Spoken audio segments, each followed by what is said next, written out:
Hello दोस्तों, कैसे हैं आप सभी लोग। आशा करती हूँ आप सभी लोग ठीक होंगे। हमारे इस चैनल डिवाइन शिप्रा में आपका बहुत बहुत स्वागत है। तो आज के इस वीडियो में मैं आपको सोमवार की व्रत कथा के बारे में बताऊंगी। वैसे तो सोमवार का व्रत विशेष रूप से भगवान शिव को समर्पित होता है। इस दिन व्रत रखने से और पूजा करने से मनोकामनाएं पूर्ण होती हैं। विवाह में आ रही बाधाएं दूर होती हैं। जीवन में शांति और सुख आता है। कथा इस प्रकार है। प्राचीन समय की बात है।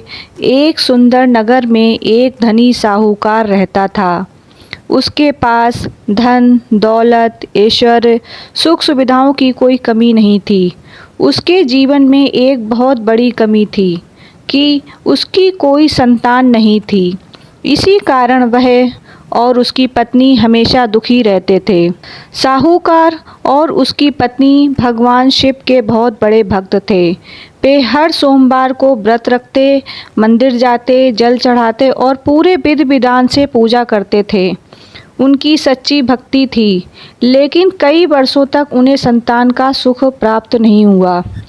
एक दिन उनकी भक्ति से प्रसन्न होकर माता पार्वती ने भगवान शिव से कहा कि हे स्वामी, ये साहूकार दंपति बहुत ही सच्चे भक्त हैं, इन पर कृपा कीजिए। तब भगवान शिव बोले, इनके भाग्य में संतान नहीं है, लेकिन तुम्हारी बात रखने के लिए मैं इन्हें एक पुत्र का वरदान देता हूँ, परंतु उसकी आयु केवल 12 वर्ष होगी। कुछ समय बाद साहूकार के घर एक सुंदर पुत्र का जन्म हुआ।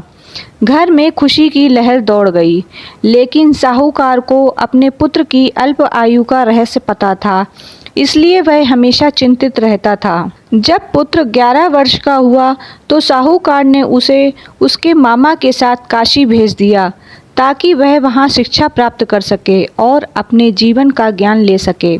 जाते समय उसने मामा से कहा, जहाँ भी रुको यज्ञ और दान अवश्य करना।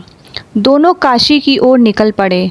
रास्ते में जहाँ भी ठहरते वहाँ पूजा पाठ और ब्राह्मणों को भोजन कराते। यात्रा के दौरान वे एक नगर पहुँचे, जहाँ एक राजा अपनी बेटी का विवाह कर रहा था।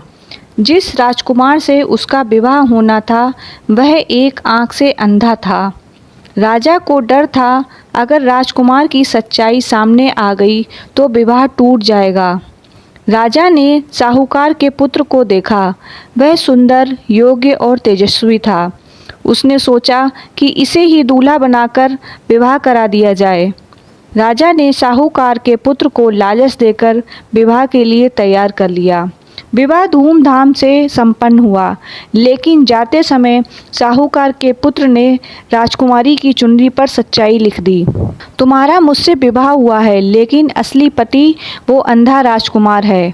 राजकुमारी ने यह पढ़ लिया और सच्चाई जान गई। इसके बाद दोनों काशी पहुँचे। वहाँ साहूकार का पुत्र 12 वर्ष का हो चुका था। उसकी आयु पूरी होने का समय आ गया। एक दिन मामा यज्ञ कर रहे थे और पुत्र को अचानक विश्राम करने के लिए भेज दिया। तभी अचानक उसकी मृत्यु हो गई। मामा ने जब उसे मृत देखा तो विलाप करने लगे। उसी समय भगवान शिव, माता पार्वती वहाँ से गुजर रहे थे। माता पार्वती ने रोने की आवाज़ सुनी और कहा, हे प्रभु, यह कोई बड़ा दुखी है, कृपा करके इसका दुख दूर कीजिए। भगवान बोले, यह उसी साहूकार का पुत्र है जिसे मैंने 12 वर्ष की आयु दी थी। माता पार्वती ने विनती की, हे प्रभु, यह बालक निर्दोष है, इसे जीवन दान दीजिए। माता पार्वती की करुणा देखकर भगवान शिव ने उस बालक को पुनः जीवित कर दिया। जब बालक जीवित हुआ तो मामा की खुशी का ठिकाना नहीं रहा। वे दोनों वापस अपने नगर लौट आए। उधर राजकुमारी भी उसी युवक को अपना पति मान चुकी थी। अंततः सबका मिलन हुआ और वे सुखपूर्वक जीवन व्यतीत करने लगे। सच्ची श्रद्धा और भक्ति से भगवान अवश्य प्रसन्न होते हैं। सोमवार का व्रत करने से जीवन में कठिनाइयाँ दूर होती हैं। भगवान शिव और माता पार्वती अपने भक्तों की रक्षा करते हैं, इसलिए दान, पुण्य और सत्य का मार्ग हमेशा फल देता है। भगवान ने जैसी उनके ऊपर कृपा करी, वैसे सभी पर कृपा करें। जय भोलेनाथ, जय श्री शंकर। अगर आपको हमारा यह वीडियो अच्छा लगा हो तो हमारे वीडियो को लाइक करें और हमारे चैनल को सब्सक्राइब करें। राधे राधे।